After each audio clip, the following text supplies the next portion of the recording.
முதல்ல விஜய் எல்லாம் நாடகத்தை குறைச்சுக்கணுங்க. இது வந்து டிஜிட்டல் யுகம். நீங்க பேசி முடிக்கிறதுக்கு முன்னாடியே உங்க சுயரூபத்தை உரிச்சு காயப்பட்டுருவாங்க டிஜிட்டல் வேர்ல்ட்ல இருக்கிற பிள்ளைங்க. முதல்ல விஜய் எடுத்து கொடுத்த கடிதம் என்ன கடிதங்க? அந்த கடிதம் எவ்வளவு விமர்சனத்துக்குள்ளான கடிதம் தெரியுமா?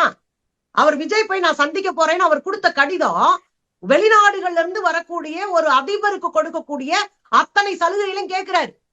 சொந்த ஊர்ல மக்களை பார்த்து பயந்தாங்கொழி தொடர்நடிகைதான் இந்த விஜய். சொந்த ஊர் மக்களை பார்த்துட்டு அவர் என்ன கோரிக்கை வச்சாரு? நான் வந்து விமான நிலையத்துல இறங்கும் போது விமான நிலையத்துல ஆள் இருக்க கூடாது. நீங்க தானே ஆளை கூப்பிட்டு வச்சீங்க. உங்க கூட இருந்த மணிகண்டன் நேத்து உங்களை போட்டு கிழிச்சிருக்காரு. உங்களுக்கு வியூகம் வகுத்து கொடுத்த மணிகண்டன் ஒரு நபரு நீங்க விமான நிலையத்துக்கு 5000 பேரை திரட்டின கதையை போட்டு உடைச்சிருக்காரு. வெக்கமா இருந்தா அதுக்கு மறுப்பு தெரிவிங்க.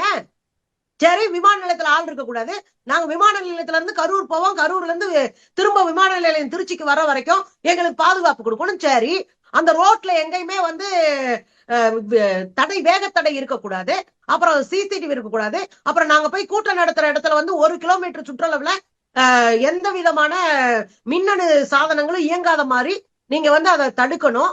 குறைந்தபட்சம் அங்க வந்து வைஃபை கட் பண்ணணும்.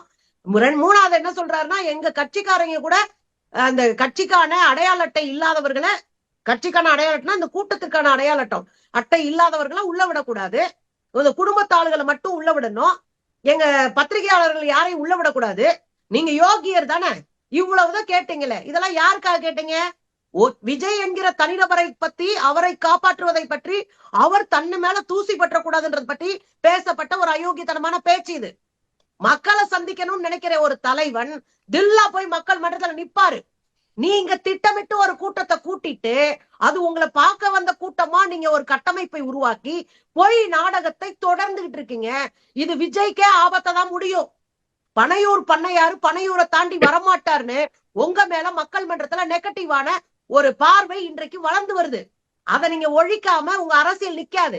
நீங்க இவ்வளவு கேட்பீங்க, பத்திரிகைக்காரங்க வரக்கூடாது, அவன் வரக்கூடாது, கட்சிக்காரன் வரக்கூடாது, நான் வந்து பிரைம் மினிஸ்டர் வர மாதிரி ரோடு அப்படி போட்டிருக்கணும், இவ்வளவு 1000 போலீஸ் வரணும்னு கேக்குறீங்களே, கொஞ்சம் கூச்சமா இல்ல?